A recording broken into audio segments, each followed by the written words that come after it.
Hello and welcome to the Distance podcast, brought to you by the Institute for Liberal Values. This is where we talk about how we can strive for a world in which freedom and reason are at the forefront of all human society.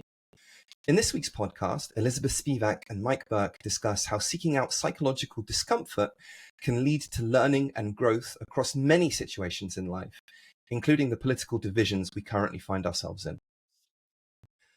Okay, hello everybody and welcome back to the Dissidence podcast. Today we are going to discuss personal growth by seeking and experiencing discomfort.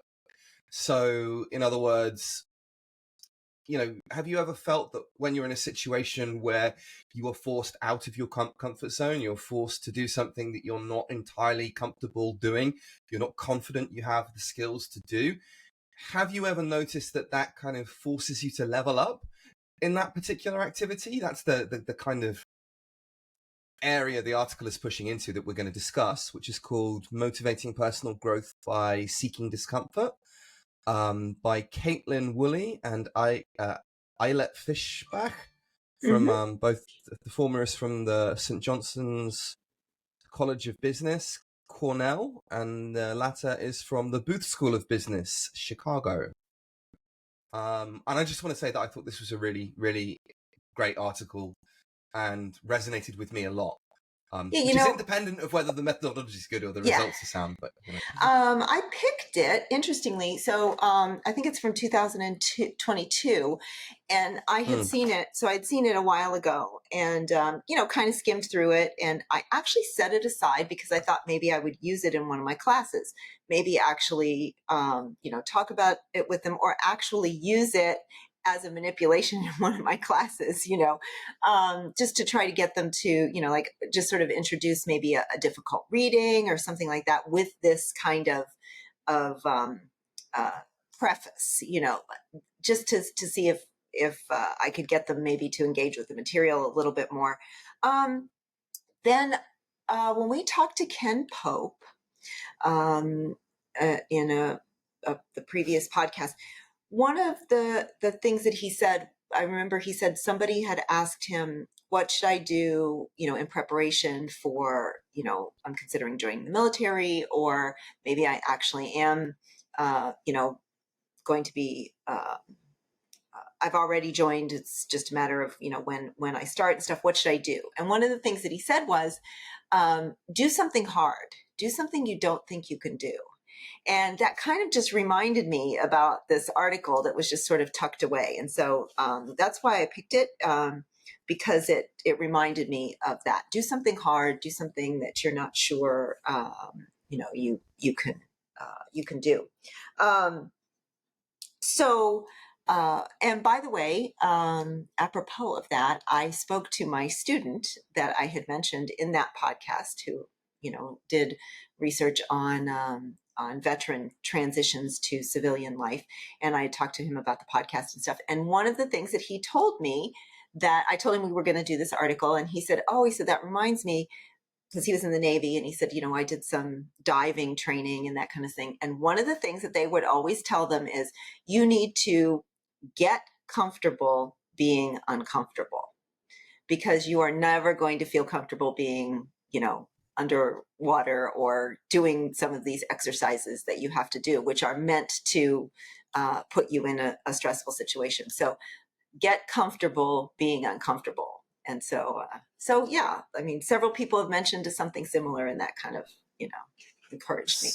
So the thing that immediately leaps out to me is that this very much, up until about 10 cultural minutes ago, used to be received wisdom. Yeah. Yeah. And now it's all about making sure that nobody feels any discomfort, right? So the key critical social justice term that's used in that kind of ideological diatribes would be the notion of validation. Have you come across validation yet? Oh, sure. Right. Somebody will make a rant, I'm a victim, this kind of like Shakespearean monologue while manifesting none of the signs of victimhood. They're quite confident and articulate when they put it out there, and they certainly put it out there. and then at the end, it's that wasn't easy to say. I demand validation. We have to Yes. validate this person and go along with everything that they say. And if we don't validate their self-righteous indignation, I should say, or even if we don't not invalidate it, we just simply say nothing or aren't sufficiently enthusiastic, then that is perceived as being a moral wrong, Right. crossing a moral line, which is very alarming. I just want to quickly link this with Greek philosophy, ancient Greek philosophy. Oh, Have you? please do. Of course. Well, have you come across the notion of eudaimonia? No. So the Greeks believed that, the Stoic Greeks, philosophers certainly believed that it's really important to make a distinction between happiness on one hand and pleasure on the other. Mm. Right? So if I said, well, what makes you happy? Go on, off the top of your head, what makes you happy? Working out. Working out. Okay, that's quite a good example. Well, I've right? been thinking about this during the article, because you had mentioned outside of the podcast, you had mentioned, I think might try doing some exercise. I don't know what I was going to do. I was going to ask you about the feeling uncomfortable and whether you had thought about exercising. Yeah, the problem with exercising is not that I feel particularly uncomfortable. I just feel dreadfully bored. You've got to understand. Yeah. I'm very, very, very strange. My brain is like, at the very least, deeply, deeply, deeply strange. So what I find really, really relaxing, the most relaxing of all, is playing a really basic, repetitive video game. Yeah, so there's a I game think a lot of people. I think a lot of people would relate to that. Yeah, but there's only one half of it, right? So I play Stardew Valley, which you build this farm up, you grow your vegetables, you fertilize them, you water them, and then you take them into town to sell them, and then you slowly upgrade your farm and cut down the trees.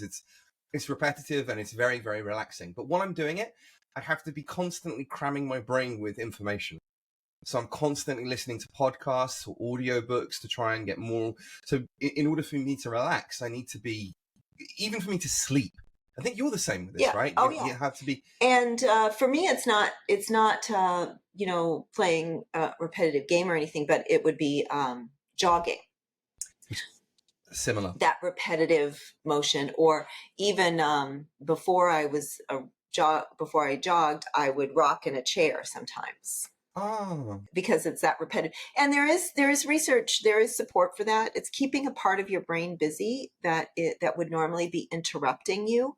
So, and different people have sort of, different sort of needs in that way, needs for stimulation or reminders, or, and so your brain is being kept busy by that repetitive task, and therefore it's not then interfering with some of your other thoughts. So this is really, really important for what is called Chan Buddhism in China, and which became Zazen, or as it's better known, Zen Buddhism in Japan. So, for example, the Chinese Chan Buddhists, one of their activities is to hold a cup of water that's completely full to the brim. And take it from one place to the other. And the idea is if you, I don't know if this actually works, but this is their idea. If you think about the water, then the water will spill. But if you completely focus on just walking, not looking at the water, then after practicing it, I presume, then you can transport this completely full cup of water from X to Y. Have you ever seen a Zen garden before, or a picture of a Zen garden? Yeah. Like the waves in the sand or the pebbles that you see, those beautiful waves. That's exactly for the same thing. They spend hours cultivating these beautiful waves in sand with a rake, which might get destroyed 25 minutes later if there's a gust of wind. But they do that in order to occupy their minds, the kind of the superficial part of their minds, which then they think enables deeper kind of thought.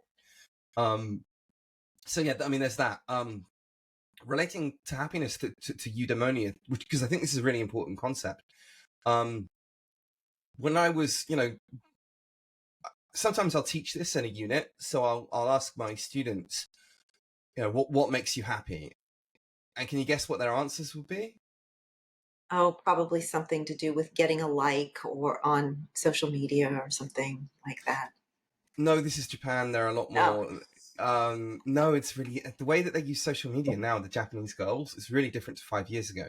5 years ago, they'd put up all these pictures of themselves looking beautiful and the rest of it. Now, Japanese girls don't put pictures of themselves at all up on social media.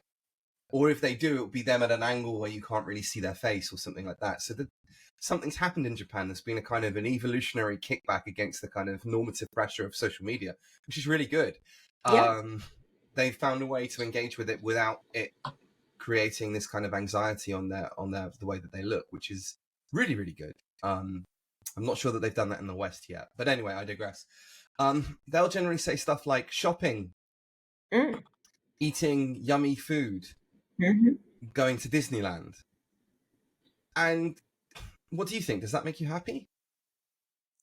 Well, I mean, do you want me to tell you what the research says? Yeah. You do the psychological research, and I'll do the philosophy, as we usually do, right?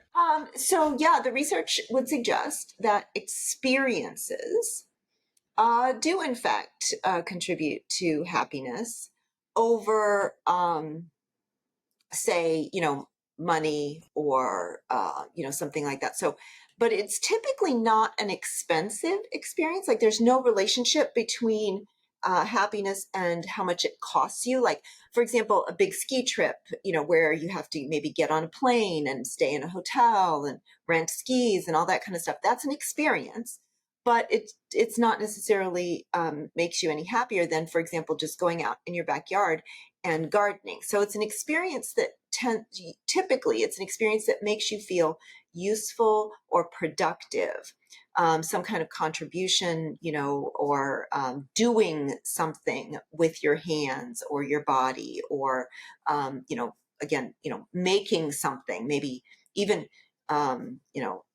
like my mother with her art and that kind of stuff. It's those kinds of things as opposed to an experience that would cost, a lot of time and money. So little experiences.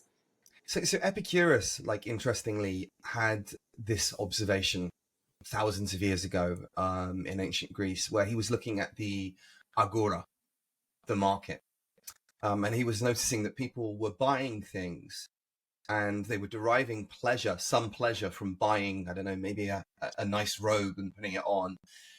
And maybe that does give you some pleasure, but what he noticed that was that the component of the activity, that say going shopping, that people found most pleasurable wasn't what they thought was most pleasurable, right? So they thought what was most pleasurable was buying a nice robe and the feeling of looking great. But actually, it was much more the social activity I was just going that to they were say, but it was engaged the in. social part. Yeah, yeah. And I can, this is like a non-scientific experiment, but I often draw this out with my students. So what I ask my students is I give them a choice between Jiro Sushi, which is probably Tokyo's #1 sushi restaurant. It's been visited by the Prime Minister of Japan. I think at the time, Abe Shinzo took Barack Obama to eat there. It's like the elite multiple Michelin star restaurant. Although if you're a foreigner, you're not allowed to book there anymore because too many Oh, foreign.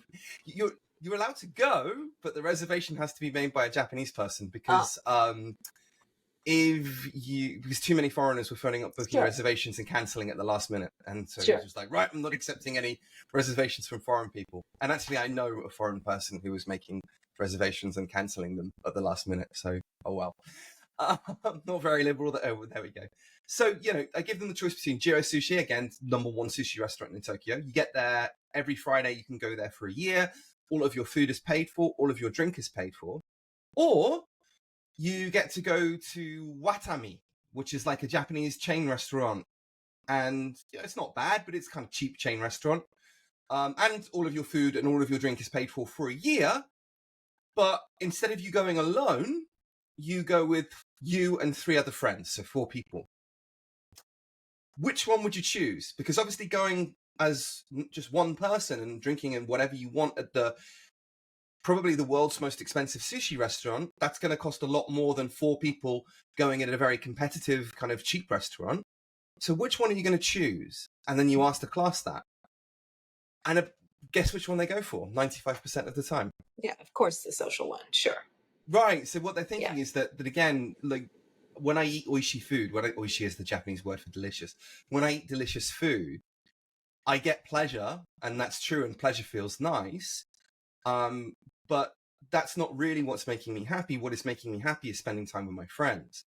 And so, again, Epicurus kind of made this observation that people can confuse the two things. People often do confuse pleasure with happiness. Now, when you feel happy, pleasure is a component of that happiness, but you can feel pleasure without it being attached to any profound happiness at all by taking drugs. The emotion of nostalgia.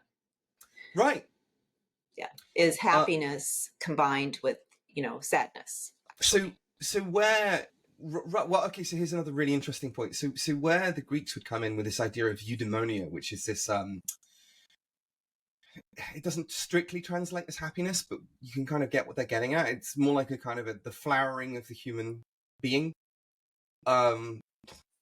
Is this idea that you have to actually go through some kind of suffering. So, for example, Aristotle talks about the intellectual virtues and the moral virtues. So, let's say being super, super, super smart is an intellectual virtue, right? But you may not actually do anything with it. So, you might be Einstein who's happy working in a convenience store. So he has the intellectual virtue. He can produce all of the kind of research that Einstein did produce when he was alive, but he chooses not to. He doesn't do the moral virtue, which would be going out there and using his brain to do smart things. And so the idea was that in order to kind of achieve eudaimonia, this kind of human flourishing, that you would actually have to do these moral virtues in the world out there, and that this involves suffering. Mm-hmm. So the reason why your example of going to the gym is a particularly good one is because you have to suffer when you go to the gym, right? Right. You have to push yourself past your comfort limit in order to grow. And then when you've grown a bit of muscle, or you've lost some fat, or whatever it is that your objective is, you've had to push yourself out of your comfort zone in order to achieve that. You can't achieve much in the gym without pushing yourself outside your comfort zone. Is that true? I mean, not that I would know. Oh, it is absolutely true. Yes. I mean, I did know a little bit when I was younger. But, yes, of course. Yes. Okay, so that's the concept of eudaimonia. And one of the things that I really draw my Japanese students' attention to is the university entrance exams here, which are absolutely hideous and grueling. And they have to spend hours and hours and hours of their holidays, really studying in a way that is just not healthy, to be blunt. I mean, it's been called exam hell. But nevertheless, they've made that sacrifice. They've pushed themselves to study when they didn't want to. They've put themselves into their discomfort zone. They've not gone out with their friends, maybe some of their friends who aren't that motivated. They've not chosen to do that. They've made that sacrifice. It hasn't been pleasant for them. And, you'll talk to them and none of them will say that it was anything other than hell. And yet, when they get that acceptance letter to a prestigious Japanese university, what is the feeling that you get? And you can ask them that and then said, okay, so you've got that feeling, you can remember that feeling. Now contrast that to the feeling of pleasure you get when you eat something that's delicious. You have a nice piece of sushi or something. Are they the same? And that's when the penny drops. That's when no, and then they start to understand that going through discomfort is an essential part of being happy, because being happy requires growth. And that's what really appealed to me in this article. I mean, I don't think that the authors were up on the philosophy, but there is, a really solid backing of philosophy, and not just from the Greeks either. Although I should mention Epictetus as well was one who said that, you should live in your kitchen naked on the floor for a week. Not because it will be fun, but because you'll be okay at the end of it, and kind of teaches you to, how much you can take, that you're not made of glass. Nietzsche was really, really similar. So again, Nietzsche comes out with this phrase that is more famous arguably than Nietzsche, which is, that which does not kill me only makes me stronger. And it's this argument against fragility. It's this idea that you need to take knocks, that this is part of a healthy psychological development. Nietzsche famously said that he wished all manner of failures on his people who followed his philosophy. Because yeah, it would be shit to go through that, but it would make you stronger, and it would make them more able to endure future failures, which are inevitable. But not only that, that being able to endure failure is kind of a superpower, right? It means that you're more likely to take risks. And if you're more likely to take risks, then at least you have the chance of being successful. If you're not likely to take risks, then the chances of you being successful are significantly diminished, to put it mildly. So that's, I don't know, what the philosophy has to say on discomfort and why it's a very important thing. And that seems to be borne out by the research that you're aware of in psychology. Yes, yes. But however, I couldn't help but when you were telling me that story that, that most of the schools they're doing away with tests here. And no entrance exams, no SATs, no GREs, no, they want to get rid of all of them because it's just, it's too stressful. So this is it's racist, it's sexist, it's too stressful, it's, blah, blah, blah. And here's the thing, this is exactly what you're talking about is it's like they're saying, oh, well, the tests aren't diagnostic of, now, of course, Will Riley would, object to this, who's in a podcast. We're not sure when it's going to be released, but he would object to this, argument. But that, they say, oh, well, test scores aren't predictive of later GPA. They are predictive, though, of, just, graduation time and, and graduating in general. So they may not be predictive of GPA. But that's the argument is, well, they're not predictive enough. They take, they're too stressful. It's, but what you're talking about again is, to circle back, do something hard. One of the things that, you're supposed to, that your college degree tells you is not, or, tells a potential employer is not how much you know about a particular topic, because they're not really sure, right? I mean, you got a degree in something, it's usually a liberal arts degree, so you should have gotten sort of a general education. But what is it telling you? Your high school diploma, your college diploma, it's telling others that you can, do something hard, right? You can conform to some extent to society. You can meet deadlines. You can socialize in appropriate ways in order to get through a system. So one of the, what I see, as we mentioned, is that just this constant, like, oh, anything that is uncomfortable, it must be bad for me. And something like high school, college, an entrance exam, that kind of thing is they are unnecessary stressors. They're not diagnostic. I know way more than that test shows. And, I certainly care more about my degree or whatever. And so, yeah, I mean, I think that we're kind of, we talked about in a previous podcast, that like with, artificial intelligence, chat GPT and other kinds of platforms, one of the things that we're trying to wrestling with now in college, at all levels, is really how to measure knowledge, right?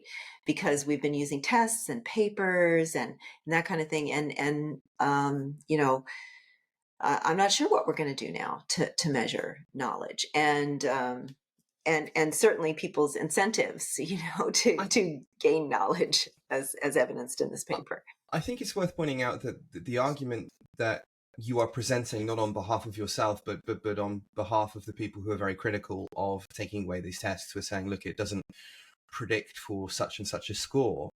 It's a huge non sequitur, right? So just because, like you could get, for example, okay, this test does not predict for this score. So what is the reasonable conclusion to that?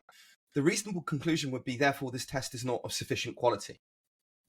Then the remedial action would be, well, what can we do to improve the quality of the test? It wouldn't be, let's do away with the test entirely. Actually, I would argue the opposite perspective. Go what on. I would say is that because grade inflation is so rampant, that scores are not predictive of GPA, because GPA is not an accurate prediction of how much a student knows or has learned. So, and again, research bears that out. Meta-analyses and big data analyses. The only explanation for the increase in GPAs and graduation rates is grade inflation. They can find no other reason for it. So I would say that the tests may indeed still be diagnostic, in part of things just like you were saying, willingness to sit down and study the material and learn Right. it for a test that will, in theory, advance your knowledge, and also give you a leg up in terms of, maybe social standing, maybe some kind of scholarship or something like that. So yeah, I would actually like almost flip that. Very good point. Very Yeah. good point, and well taken. Not being an American or having spent very much time in them. In fact, of all the time I've spent in America, about a third of it has been with you. So not having spent very much time in America Yeah. at all, there are things like that I can miss. Yeah, I mean that certainly seems perfectly plausible. Yeah, I mean the other thing I would also add is, and this is personal and anecdotal, but I would be surprised if other people didn't feel this way. Is that I feel that the time in which I have learned the most has been when I'm in open conflict with people. That's when I really, really, really grow. So much so that, I not so much now because all of the ideological filters are on and so people don't see what you say, but I would seek out conflict with people on the opposite ideological aisle to me, initially. And then once I'd kind of got my way around learning my own arguments, the arguments of the people I was tribally aligned with to begin with, then I kind of turned on my own team and tried to like look for conflict with these people, because being in a back and forth is an incredibly effective way to learn. Which you have to be wrong sometimes, you have to get embarrassed sometimes, you have to lose sometimes. All of those are negative feelings, but they produce incredible benefits. And this was recognized, by as early back as Socrates. I mean, we have two direct sources of Socrates. We have Plato and Xenophon, who give us a slightly different Socrates, but we can be reasonably sure that the man existed, and it doesn't really matter if he didn't, because the process works anyway.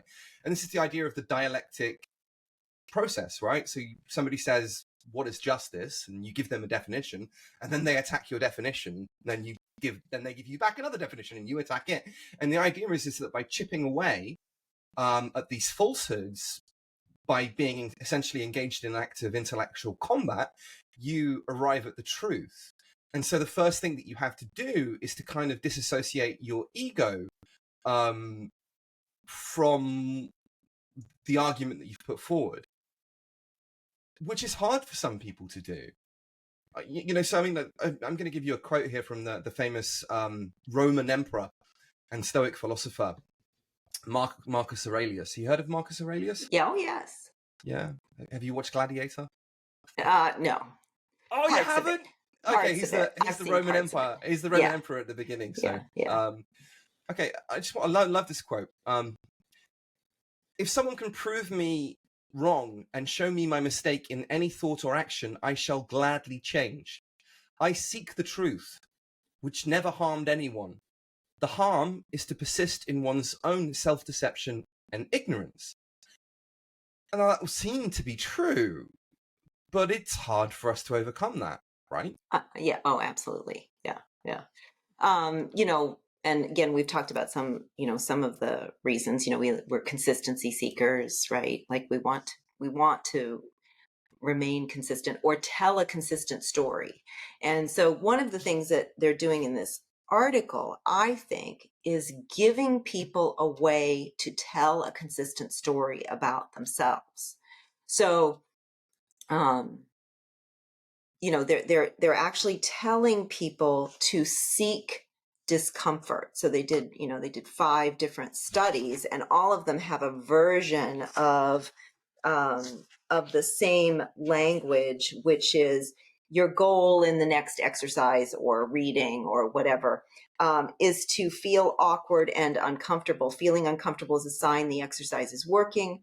In the next game or in the next phase or whatever, your goal is to push past your comfort zone and put yourself in situations that make you feel awkward and uncomfortable. So that was from the first study of improv classes at Second City. So now, do you know what Second City is? No. Oh, so it's kind of a famous. Do you know Saturday Night Live? Yes. Okay, so a lot of people, so they sort of get to know each other at this Second City. It's a big show. Most people know it's all, it's amateurs. It's where people go to sort of get their feet wet, I guess. I've never been, but it's in this case there were improv classes, and so these were people, again, one of your criticisms often is, oh, it's, college students, but these were actual people in an improvisational, exercise that, at a real live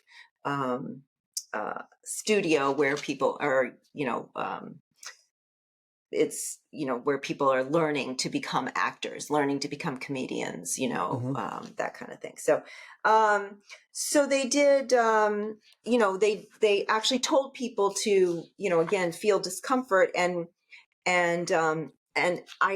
I don't know this exercise because, of course, never having done any of this stuff. You may have done this kind of stuff, though. Have you ever? I have, yeah. So did you recognize this focus exercise? Oh, you did. Oh, okay. So tell me about it, because I didn't really understand it from the description in the article. What is a focus exercise in improv, kind of? So the way that I related it to my experience in improvisation, so let's give you a bit of context. So as a kid, I had no social skills, like none.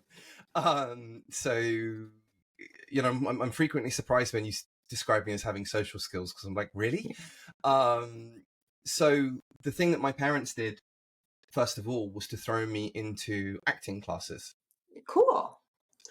And that involved a lot of improvisation activities. So I'm not sure if the terminology might be a bit different from the UK and America, so I don't know. But what it would involve for us would that we would be given a situation, maybe each of us would be given a role, for example, and then we just have to act it out as if it was a little story there and then. There would be no preparation. There would be no script. It would literally be, you're this person, you're this person, you're this person. But am I this or is it? Shut up, do it. All of that you were supposed to generate by yourself. So you had to generate an identity based on a prompt, a whole identity based on a prompt, and then use that identity to respond to a situation, and then make that a kind of, try and make it entertaining as a performance. So that's what I did.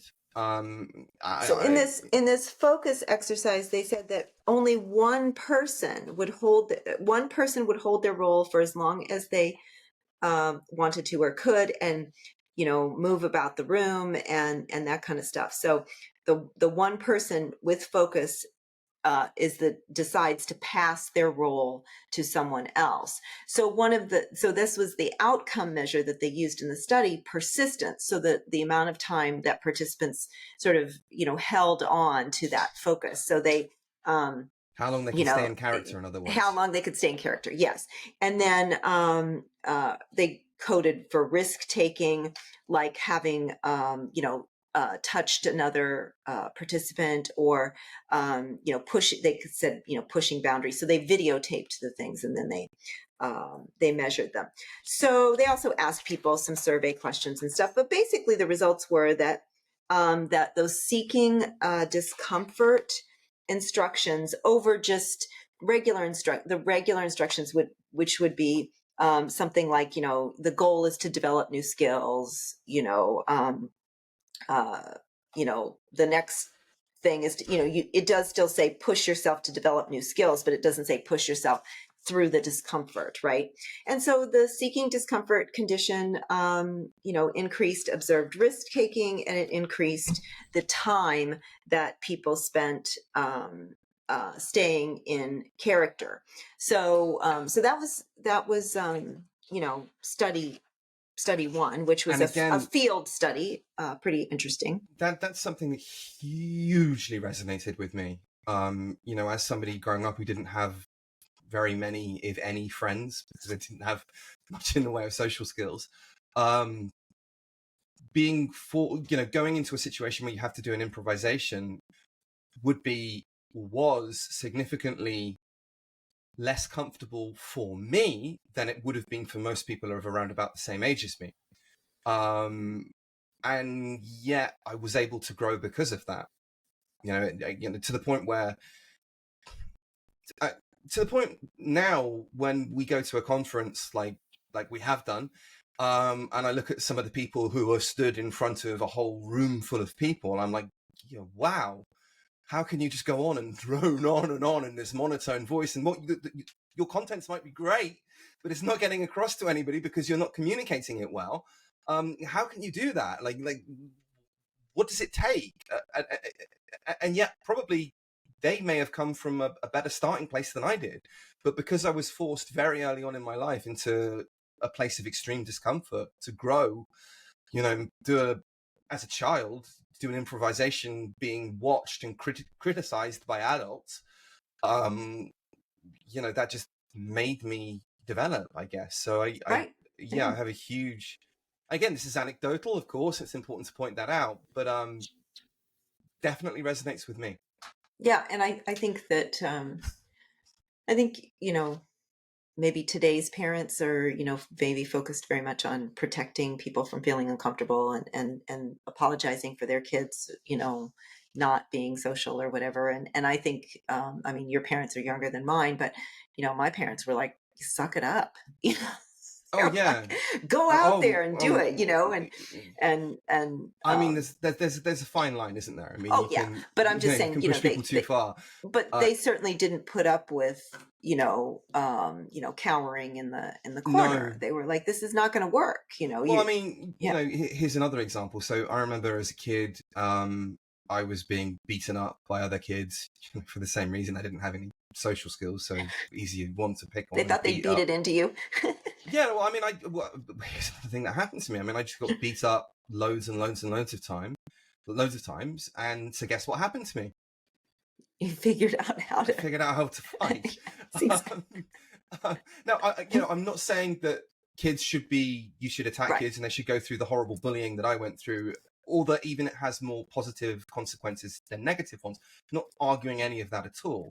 Simply that it will have at least some positive consequences if they survive it. And I survived it. Right. And, within a few years, nobody would pick on me. They might do behind my back and that kind of thing, but not physically. Because I just got really good at fighting because I was fighting all of the time.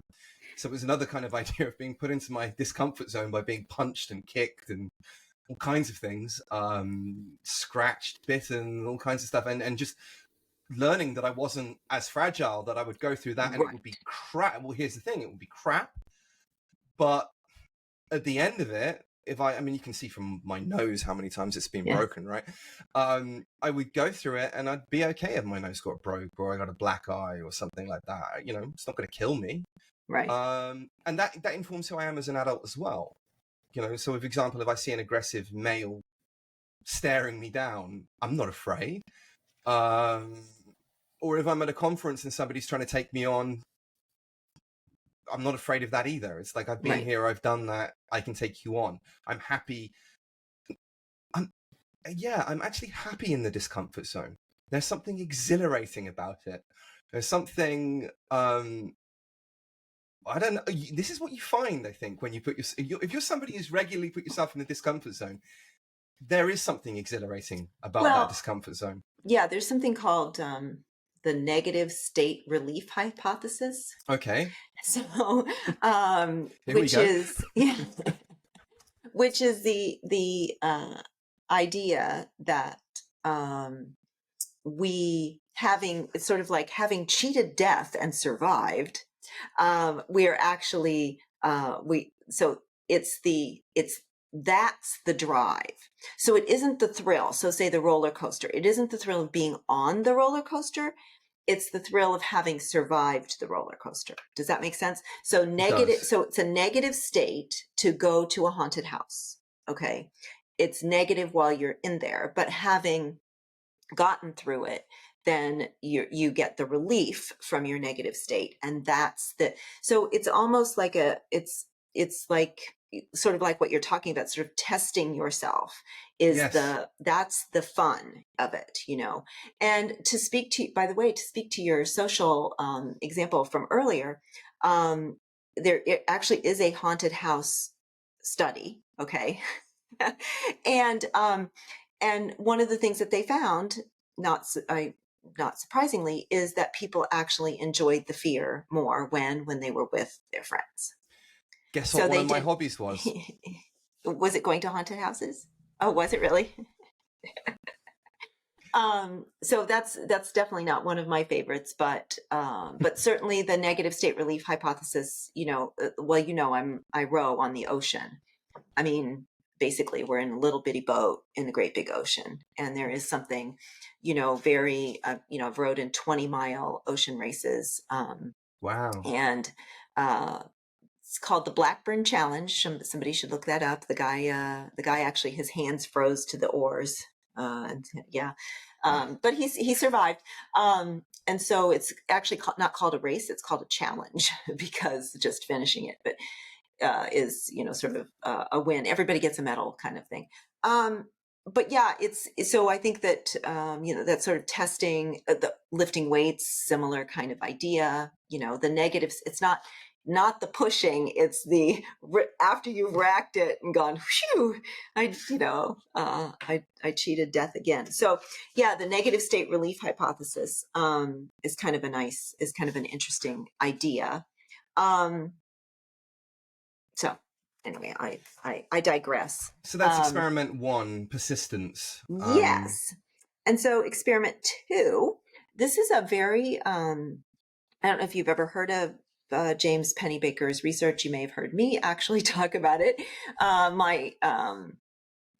I did my master's thesis in psychology using almost exactly the same writing prompt, which is you ask people to write about something deeply personal, um, you know, uh, an extremely important emotional issue. So people, it's pretty much the only instruction that they get. Oftentimes, the control condition is something like describe the contents of your closet or something like that, so that people will write will still write, but they're not writing about something deeply personal. Um, and so James Pennybaker has done, and his and his followers have done a lot of that kind of research. And so they actually, put, again, similar kind of thing. Your primary goal during this writing task is to feel awkward and uncomfortable. Feeling uncomfortable is a sign that the writing task is working. And this has been, by the way, found to be a very therapeutic intervention. Even people who've lost their jobs, 50-year-old men who've lost their jobs, who are looking for work, do therapeutic writing, and they tend to find jobs sooner. They're kind of working through, how much life sucks on paper. So they maybe don't say it in an interview, hard telling why exactly it works so well, but it does. College kids who write visit the health center less often. So there's lots of evidence. And again, supporting the hypothesis, people who were instructed to seek discomfort actually were more motivated to engage in the writing task in the future. Now, this is one thing Pennybaker has found, and other people have found, is that the writing task is an aversive task. To write about something deeply personal and emotional is aversive. And so, it's hard to get people to continue to do it, even though it's going to be therapeutic. And getting people to return over several weeks or months to continue to do that is difficult. So here's a way maybe to get people to be willing to do it. And when I've done research on writing, one of the issues we've always had is some people write a lot. Some people write one sentence. Some people write something, like, inane. But they actually controlled for word count. So we always do that also. We always count the number of words. And, that's always it's just a factor. And word count was not predictive. And neither was the amount of time spent. Neither one of those were predictive of willingness or interest in engaging in the writing task again. So it seemed to the effect seemed to be, really a factor of the experimental condition. So that was pretty. I think that's. This is a therapeutic. I'm not a therapist, but this is a therapeutic intervention that has been shown to work. It's cheap, right? And to get, I think it's a very applicable kind of intervention. So Yeah, I think what it's forcing you to do is to reflect upon yourself, really, right? yes, exactly, and that's the aversive piece, and especially something that's very emotional or upsetting. So yeah, if therapists could use something like that little sentence that just says your goal is to feel uncomfortable in order to get people maybe to spend some time writing in between therapy visits, or maybe other kinds of just diary writing and that kind of thing, getting people to do it by including that that kind of instruction. I think that would be I think that's pretty pretty cool. The study number 3 was about learning about COVID. So the researchers took the opportunity to of COVID. Reading about COVID was not particularly fun at the time. Similar kind of thing. Goal to feel nervous and uncomfortable as you read about COVID. Feeling nervous is a sign you're taking in new information. It's feedback that you're educating yourself on the global pandemic. And then again, the other people just said they just said similar thing, only adopt a goal to learn. Learning is a sign that you're growing. So very similar language, but leaving out that discomfort. And then I was like, when I first read this, I was like, oh, they are so not going to find an effect, because their options were articles about COVID and articles about, for example, it was all about animals, different kinds of articles about animals, one of which they gave the example, 42 hilarious finalists in this year's Comedy Wildlife Photography Awards. I'm like, there is no way people are going to want to read about COVID when they could look at funny animal stuff, right? I was reading this, I'm like, no way are they going to find an effect, but they did. They found an effect. So participants who were more motivated to read articles related to COVID-19 when they were instructed to seek discomfort. So, they were able to track what articles people actually looked at in this study. So people were at a computer and they could choose, and so it wasn't just, oh yeah, I was motivated to learn. It was actually like clicking on that article, spending some time looking at it over some of the others. So, and they also reported greater achievement in their goal to learn about COVID-19 than those who were actually told to seek to learn. I don't know. So far so good. We're doing well. Experiment 4 is one of the ones related more to a lot of the things that we talk about on the podcast, which was politics. And so now they're getting told, either they're getting offered an opportunity. So they got rid of all the moderates in the study. So people at some universities, maybe at your university, does everybody take like a a survey or something when they first arrive on No. campus? No. Okay. So some universities, lots of departments will get together and they will create a survey, like maybe just 3 or 4 or 5 questions. Maybe the psychology department collaborates with political science and criminal justice and sociology or whatever, and they all get a little survey, and students all across campus take a little survey, and then those students then can be recontacted for future studies. So say somebody's interested in studying divorce, children from divorced families, or cancer survivors, parents who've had cancer or something like that. So they can recontact people then and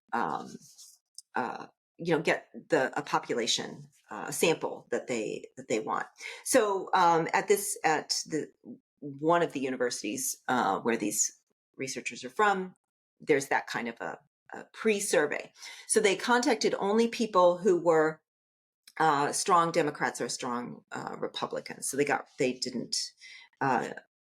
No moderates participated, and people were they were randomly assigned either to read about something from their own political party or from another, and they were told either that reading the news can help you crystallize your own position, so the position you already have, right? Or that again, discomfort, can help you reading the news can help you understand people on the opposite side. And so that was the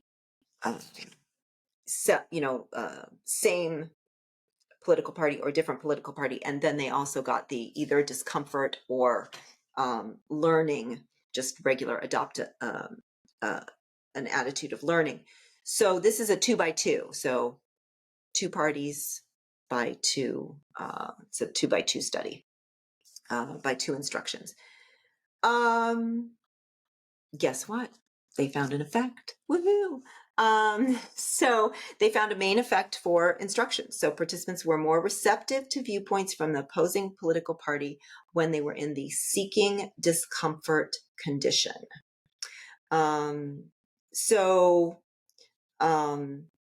They read again. They clicked on more articles.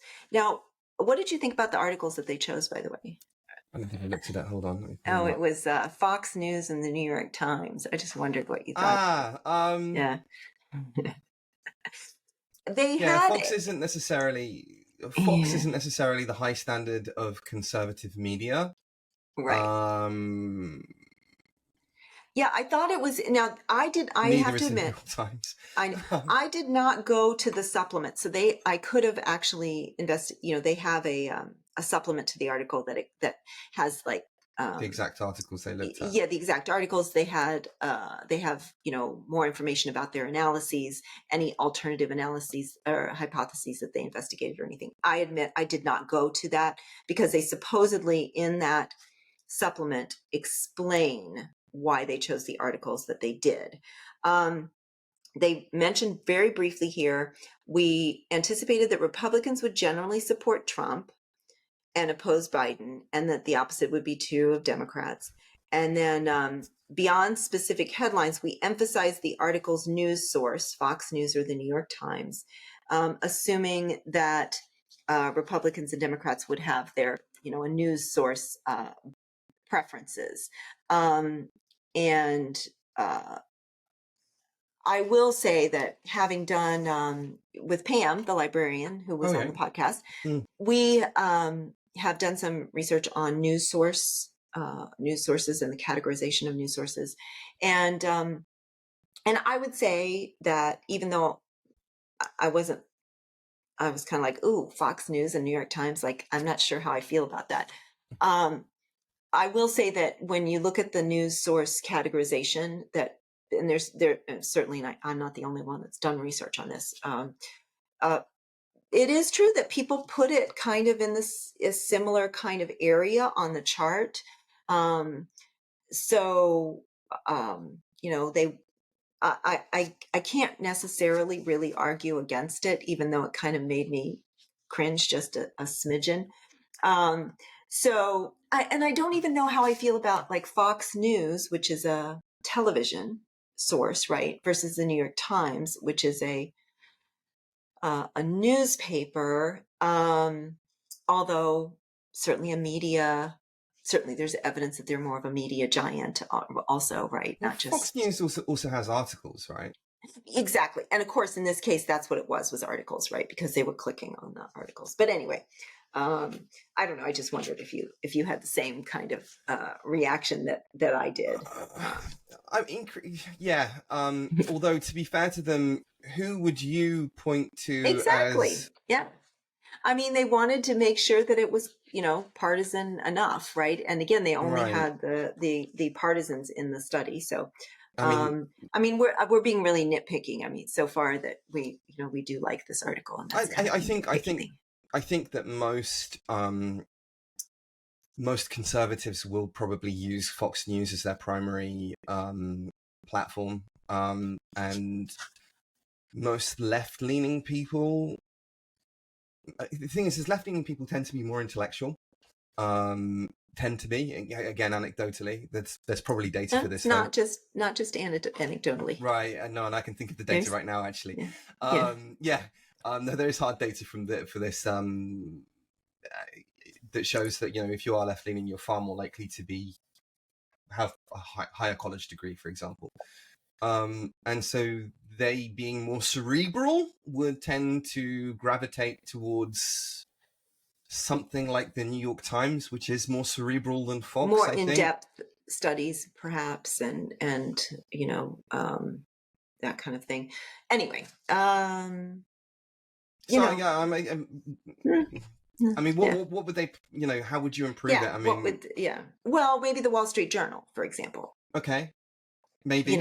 Yeah, in comparison, Yeah, the Wall Street Journal would be a good shout because that's quite ideological, but certainly not as ideological as the New right, York Times. yeah. Anyway, But then maybe the point is that they want something ideological, right? They don't want well, something that's less ideological. exactly. So, Yes, so yes. I Yeah. mean, you could have even But gone for why the not Guardian, which MSNBC? is Why not MSNBC, for example, which is, a very lefty, version of yeah. Fox, essentially, Yeah, yeah, or yeah, CNN. right.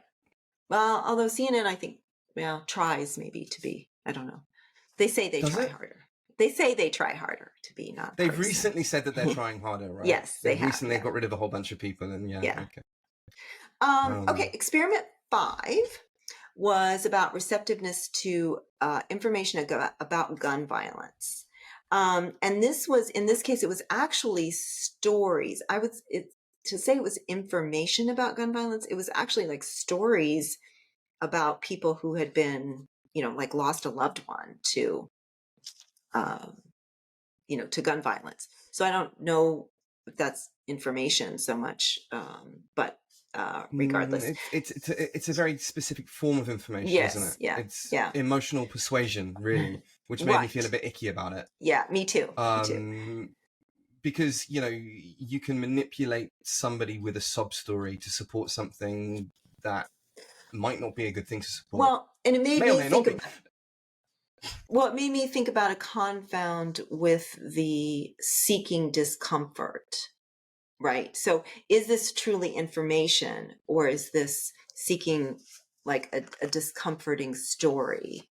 That was really my thing. Was again, it's my fault for not going to the supplemental materials where there probably was more information. So I should not criticize when I don't know all of the details. They do certainly describe them as stories of people who had lost a loved one. Siblings telling their story of how they lost their mother. That was their example. And then it was taken from the dearamericaproject.org/gallery. So my assumption is it's testimonials. And then three articles unrelated, which would be like they said the difference between cold brew and iced coffee, for example. Yay. Um, Woohoo, very exciting. No idea. And Very exciting, yeah. yeah. So okay, so then again, it's a 2x2. they have the seeking discomfort condition versus the um, no instructions to seek discomfort. And then they also had something that was called, um, you know, a reappraisal condition. And the idea was to get people, while they were feeling discomfort, to reappraise their current discomfort. So, not just to prepare them, but some people got no preparation in theory, but instructions to interpret any bad reaction as a signal of learning. So it wasn't like prepare yourself to focus on feeling discomfort. It was, if you feel discomfort, um, uh, appraise that as a sign that you're taking in new information. They didn't find any difference between the two to speak of. So participants were more motivated when they received the instructions to seek discomfort. Really, the reappraisal didn't have it had no effect. So it really was about preparing yourself in advance to seek discomfort. There wasn't an effect for reappraising during anxiety. So maybe, I often tell students, like if you're nervous during a test, it's a sign that, a little bit of, sort of the Yerkes Dodson law, a little bit of anxiety actually helps you focus. Again, sort of like the exercise, it clears other things from your mind. It makes this the important thing. It, prioritizes and brings habitual or well-practiced information to the forefront. And so, you should, think about that as a good sign that you're a little bit nervous, you care. But this made me think like that maybe those aren't helpful instructions. Maybe again, the instructions are, in advance, right? So, that your nervousness is a sign that you're learning while you're studying. So to try to get them to, to study more than reappraising like while they're in the test. So they, again, I mean, it's pretty simple over and over again. They found the same thing, right? That perceiving negative experiences as a sign of progress is particularly motivating when positive experiences are delayed and discomfort is immediate. So, I mean, the truth of the matter is, even, despite your anecdotal, our anecdotes, most of us, most of the time, are going to choose, something a little bit easier, something less discomforting. And, you know, again, most of us, most of the time, are going to do that. And we certainly need people who won't do that. We need people of all shapes, sizes, and varieties, right? We need people who are going to take the safe route every time. And we need people who are going to take risks every time. And we need the whole spectrum in between. So I'm just, beginning to. I know you don't know anything about video games, but I wanted to raise a particular video game or a series of video games with you that come from Japan. These games are called the Dark Souls series of video games, and Okay. they are horrifically difficult. Okay. So you imagine you start out as like a knight with a sword, like a So European you die knight. multiple times. Oh, yeah, you'll go in, you'll fight these creatures in the beginning, and you'll manage to kill them fairly easily, and you'll think, oh, this is getting pretty easy. But, they might hit you and take about half of your health off, and then suddenly you'll enter into this arena. I'm talking about Dark Souls 3, the third one, which is one of my favorites. And there's this knight, and then he's absolutely about 3 times bigger than you. He has a shield, he's stronger than you, faster, bigger, the lot. And then you die, and you die again, and you keep dying trying to fight this knight. And then finally you beat the knight, and then suddenly he collapses to the floor and he starts to, and then these kind of tentacles come out of him. Now he's got these additional attacks. He's become even bigger and faster and the rest of it. And you keep dying, and some people give up at that point. Sure. But many people don't. Many people start to go through this really struggle, this difficult, and that's the first boss, by the way, and it just gets more terrifying there from there on out. And you're constantly putting in these, you literally, when you're fighting these things, when you finish one of these bosses, like, the sense of achievement is quite significant, and your heart is just like bum bum bum bum bum bum bum bum bum bum bum bum bum. So it's having a real physiological effect on you. Now, here's the interesting thing. So these games were created by a Japanese company in Japan by Japanese developers. And in Japan, this idea of perseverance and endurance, this is not anecdotal. There is evidence, there is research on this, that these are primary cultural values. And in Japan, you have to express perseverance and endurance for your kind of group, in order to be regarded as a worthwhile member of that group, right? Just in the same way that you have to express different values in the West. So these Japanese games, they're reasonably popular. They make a profit in Japan.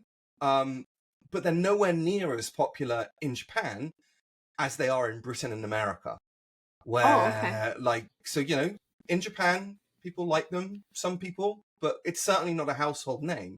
But in the UK and America, I think they're probably the most popular games there are, maybe right now. I think the latest one was called Elden Ring, which is pretty much the same, except on a bigger scale. I think that's been the most successful video game of the last couple of years. And if not, it's really up there. And so, I wonder what's going on there. You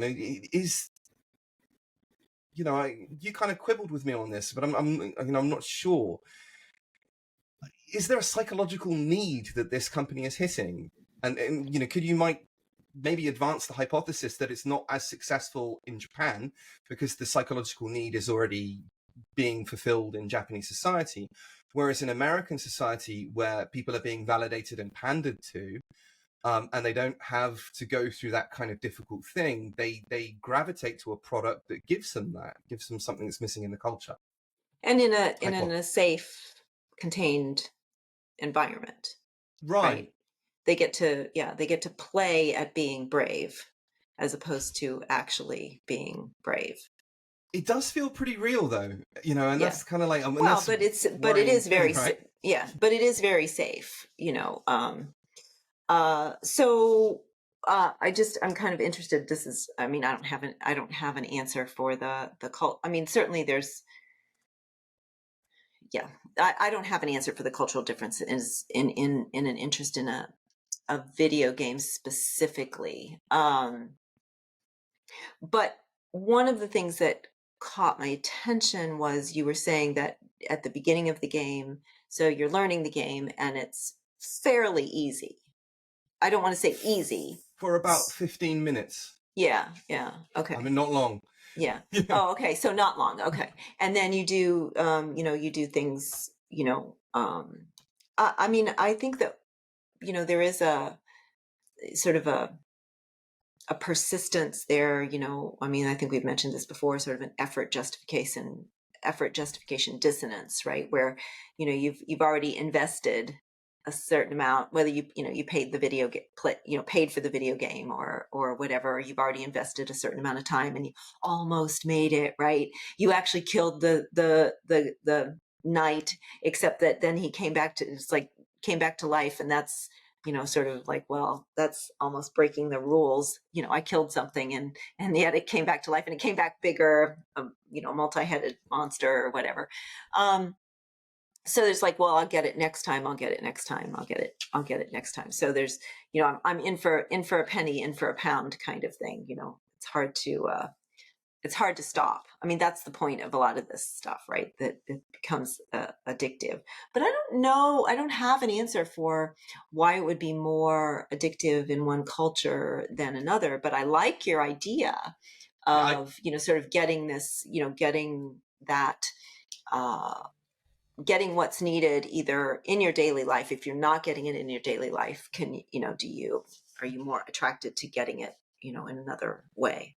Here's another example from another video game, a video game called Amnesia: The Dark Descent, which is just terrifying, like absolutely terrifying. Like, you're in a castle, you can barely remember your name, and you don't have a gun, you can't shoot anything. there's some kind of shadowy kind of creature that's stalking you. And then there are kind of zombies and things in there as well. But it's absolutely terrifying because you can't fight back. And you just have to hide and run away.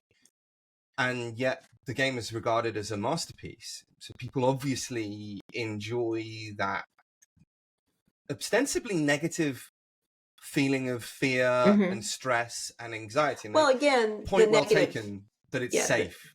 the negative state relief, again, the negative state relief hypothesis, right? That, knowing that you're experiencing danger, but knowing that you're safe is, is sort of, it's like this nice thrill, but I don't really get hurt. And it makes me think too about, research on attention deficit disorder, impulsivity. So I think one of the things a lot of people mistake, attentional difficulties with is they think that people are overstimulated, right? And actually, it's the opposite, right? That in fact, people tend to have sort of blunted affect. They don't respond enough to the environment. So they're sensation seeking because they need more stimulation in order to feel something. And again, this is very adaptive for a hostile environment, right? So it's actually really works well for those skills. So there's a reason probably why people with attention difficulties or impulsivity problems are gravitating towards something like a video game, because it is stimulating in, they need more stimulation in order to feel normal. And there's not enough in our world, in this really safe world, right? So it was highly adaptive, in very stressful situations, but not particularly in a sort of the modern. But I worry that there is less compared to the kind of nasty and brutish, short kind of Hobbesian state of nature, obviously, right? That we're evolved for, because we're not evolved for this. But there is enough risk and danger out there if you seek it out in the real world. And I wonder that things like these video games, and by the way, I mean, I enjoy them too. And I think that most people who enjoy them in a perfectly reasonable way. But I wonder if people have always said that violent video games make people violent, and there's no evidence for that to be true so far as I can tell. But I wonder if the danger being posed by these games is not what people think it is. That is, it's not that it's going to make you more violent, that if anything, it's the opposite of that. That you're getting your need for risk and danger in a very kind of safe, sanitized way. And that means that you're not going out in the world and doing the kind of behaviors, the risky kind of behaviors that would give you the kind of opportunities to get the kind of success that you need. I wonder whether that's the danger, where video games are dangerous, but we've got the danger of them being posed by them all wrong.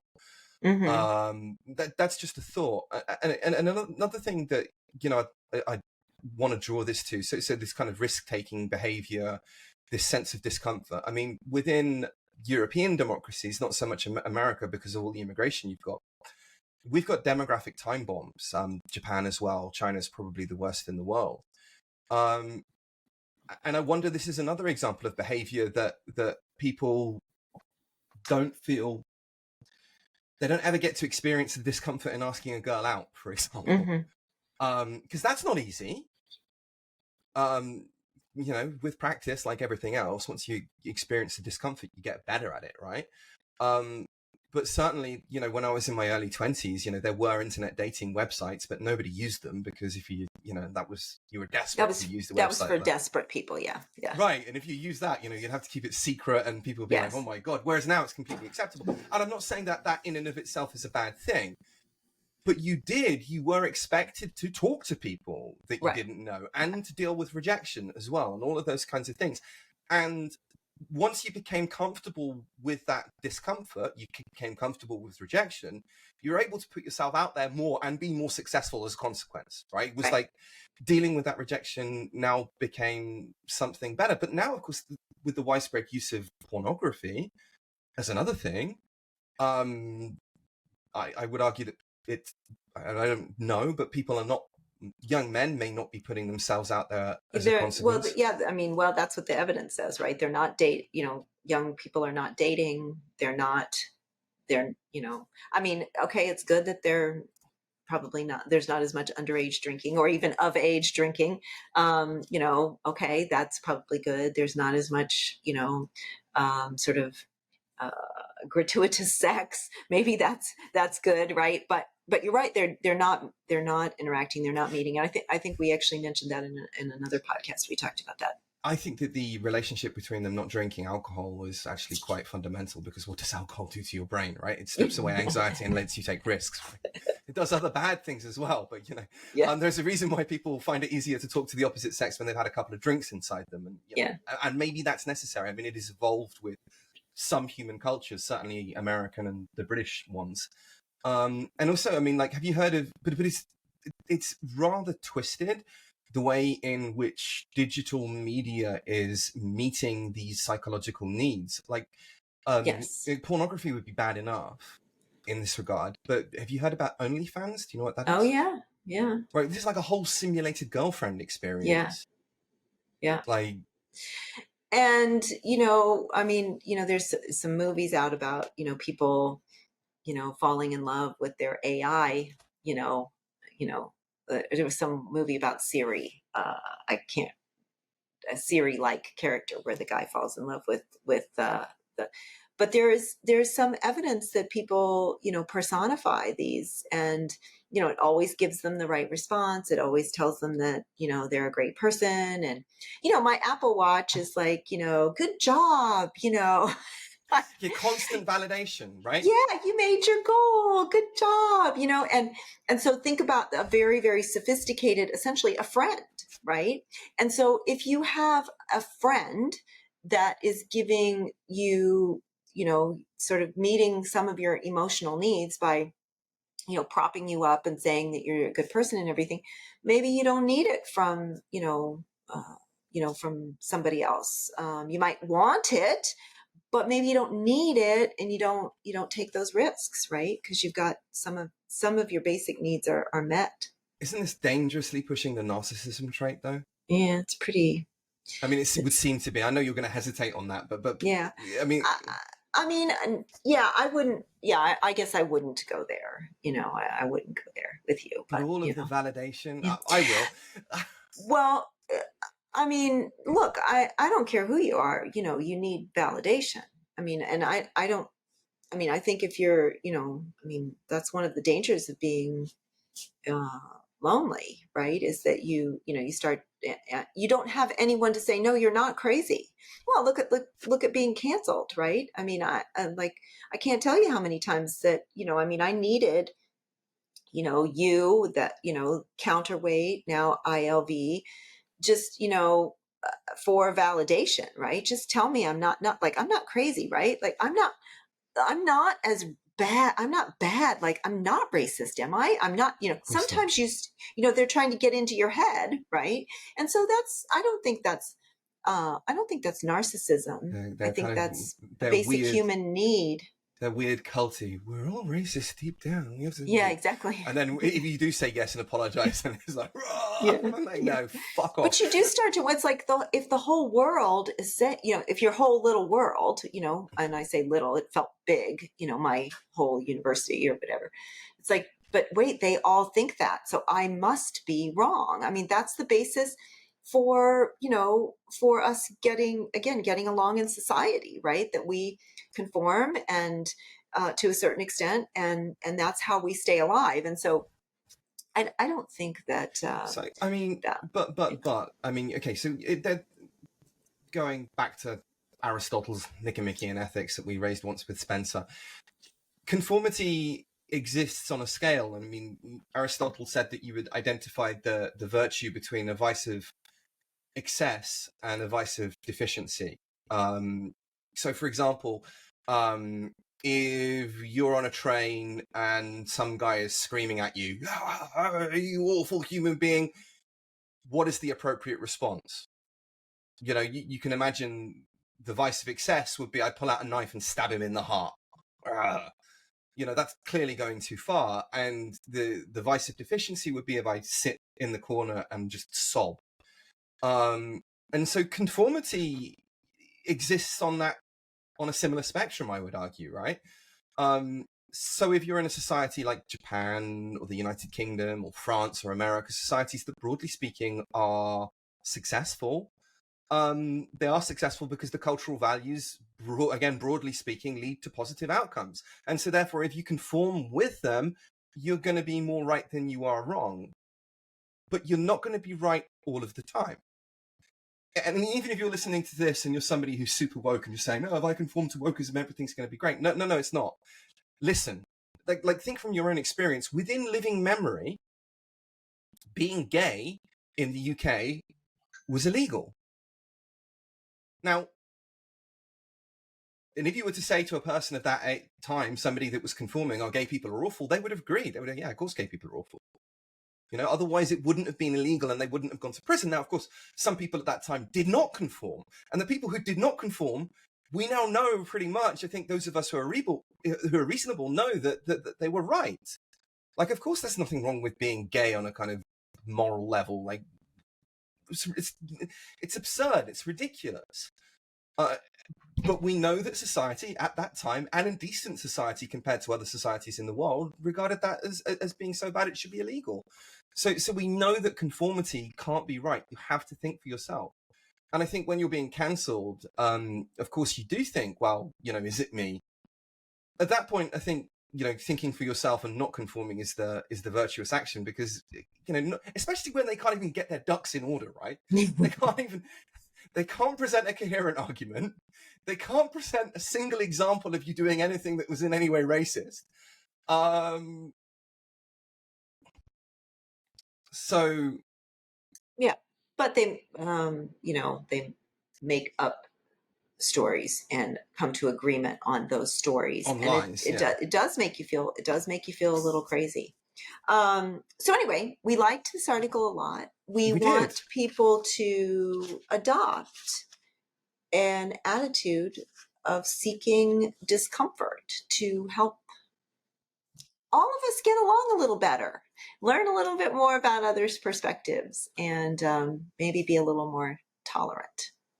Yes, and all I would like to end on is that, you know, when you're encountering arguments from the other political aisle, whether you consider yourself as a left-wing person or a right-wing person, if you encounter those arguments and you look at that argument and you think that's a really stupid argument, then not always, there are some really stupid arguments, but very often, and from both sides too, but very often you will be encountering the argument in a very weak straw man form. And if you do that, don't be satisfied. You know, it may be that it is really that stupid. I mean, there are ridiculous authors out there like Ibram Kendi and Robin DiAngelo. But even underneath the arguments that are presented by people like that, there are some more nuanced versions, and it's really worth trying to go out there and understand them. You know, whether you're a left-wing person who thinks that all conservative ideas are stupid, well, you don't understand conservatism if you think all conservative ideas are stupid, so you need to do some work. Go into your discomfort zone. And similarly, if you're on the right and you've been cancelled, and so you're naturally inclined to think all critical social justice arguments are completely ridiculous, try steel manning it. Try find something. Put yourself into the discomfort zone. And being in that discomfort zone will not only help you learn, but when you are presented by people from that ideological aisle who are trying to attack you, you will be all the better able to defend yourself because you know their material often better than they do. So thank you very much. Okay, so we're back again. We thought we'd ended the podcast, but then we realized about a week later, there's a delay in these things going out, you see, that we had missed something that both Elizabeth and I had noticed. So as we've discussed throughout this podcast, growth really can be spurred on by discomfort. But it's also possible to lie about how discomfort causes growth in order to justify quite transparently awful bullying. Elizabeth, would you care to give an example? I mean, I can if you like. Yeah. No, you know what? I was just thinking that it's not even so much lying. It's like so much of this stuff. You're always saying this, that, you know, anything can become, you know, poisonous, bad, whatever, too much of anything. And so, yes, feeling discomfort, seems to, uh, you know, uh, as does awe, by the way. Awe also expands people's interest in new ideas. And so it's not just discomfort. So other emotions inspire an interest in expanding. Uh, but it's called the broaden and build theory. So discomfort and awe both inspire broadening and building. But anything can be used as a weapon, right? And to just keep getting told that, your discomfort is actually a sign of, growth and a positive thing, and you should sit with that discomfort and keep on growing is, it's an abuse of the idea. Yeah, I mean, I think there are two dimensions to this, right? So if you are being put through some abuse by some woke people, you can use that as the impetus to grow. Similarly, for me, as a kid, being bullied was the impetus for me to grow and ultimately be able to push back in ways that meant people weren't able to bully me at all. But if you are being put under a position where people are saying, you need to feel this discomfort in order to grow, kind of watch what they're saying, because what they're not saying is you need to be put through this position in order to experience discomfort so as to toughen yourself and eventually be able to push back at us. That's not what they're saying, right? And That's the way that you would need to grow. In order for it right. to be healthy, you would grow to be able to resist this stuff, right? What Just they're like saying is you have to be discomfort in order to grow into what we want you to grow into. and they don't know what they want you to grow into, other than somebody who just says yes and is bullied and, is the butt of every joke. So they're kind of right, them putting you under discomfort can help you grow, but do not grow in the way that they want you to grow. Grow in the way that you learn to tell them to sod off, learn their ideology better than they do, and push back on them. And that's definitely what they want. That's definitely not what they want when they say grow, but that's definitely how you will empower yourself, if you can. And I'm not saying that everybody can grow under those kinds of circumstances, but if there is going to be any growth, that is the only growth that seems feasible. The only growth that seems feasible so as to minimize the kind of suffering that you're enduring right now. So there is that. Anything else to add? Well, I think it definitely connects to so much of what we've been discussing all along. And I know I've been thinking since we recorded that podcast, even though I had read the article, a few times even before we talked, I still am thinking about it. I'm still thinking about what it means and what it means to me. And again, maybe we should do something on awe, because awe also inspires that. And it's certainly who wouldn't want to rather feel awe than discomfort, right? Yeah, I mean, one of the, and I don't agree. I don't agree with the guy on a lot because of how bombastic he is with regards to religion, which is a completely unnuanced view that doesn't seem to be supported by my understanding of the literature, as limited as it may be. Christopher Hitchens was certainly able to generate that kind of awe in people, and really take people to task and push them back, and would have had no trouble whatsoever in dealing with these sorts of ideological bullies. But then again, few people really have trouble in dealing with these ideological bullies once you get them in a fair one-on-one debating session, right? That's going to have proper rules. Very few people. They won't turn up to those kinds of debates. They only want to mob people. You never see them getting on a stage. You never see the likes of Ibram X. Kendi getting on a stage with John McWhorter, for example. Even though John McWhorter has asked him again and again and again and again and again to please do so. I imagine Will Riley would also be more than happy and confident. I would feel more than happy and confident in dealing with the likes of Ibram X. Kendi.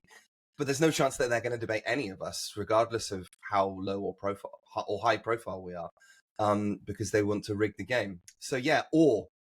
Or how about shock and awe? And we go all Donald Rumsfeld. Well, by awe, it's sort of like, being in nature, for example. Oh, okay. Like the kind of awe that you feel when you see the sea. Yes, exactly. Yeah. So yeah, we really wanted to come back and mention this because we both felt like we had missed an opportunity there to remind people that anything can be weaponized. I mean, you say this all the time, right? That anything Absolutely. can be. Yeah.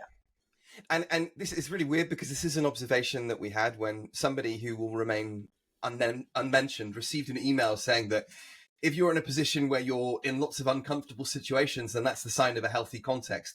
The subtext of which basically was, we can bully you and say lots of horrible things and make you feel really, really bad. And that's okay because that's actually healthy. No, it's not. You know, again, you may be able to use that to grow and to be able to push back against the people who are kind of trying to bully you. I'm certainly not ruling that out. You should try.